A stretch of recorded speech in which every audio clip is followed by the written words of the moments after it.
Guys, aku ada dapat raya gift daripada Ulanzi. Nice gila. Thank you so much Ulanzi for giving me this gift. Alright, memang nice gila kalau korang tengok dia punya packaging ni. Oi, memang nostalgia sangat-sangat. Memang klasik. So, jom kita buka. Kita tengok apa yang ada dekat dalam box ni. So, kita buka dia punya ribbon ni dulu.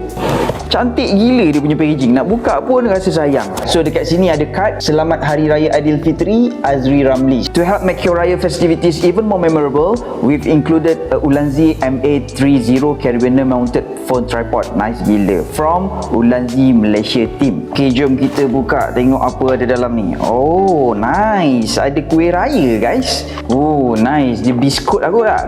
Biskut. Lepas tu kita ada juga cookies. Oh, ni nampak macam sedap ni guys. Oh, nampak macam sedap. Lepas tu kita ada so this is MA30 carabiner mounted phone tripod. Enyat daripada Ulanzi Malaysia. Nice, cantik dia punya design. And then ada dodol juga kat sini guys. Nampak tu? Oh, dodol sedap ni guys, sedap. So itu sahaja yang ada dekat dalam box ni guys. Tapi memang nice dia punya packaging, dia punya presentation dia memang nice. And kita akan review Ulanzi MA30 ni later. Alright?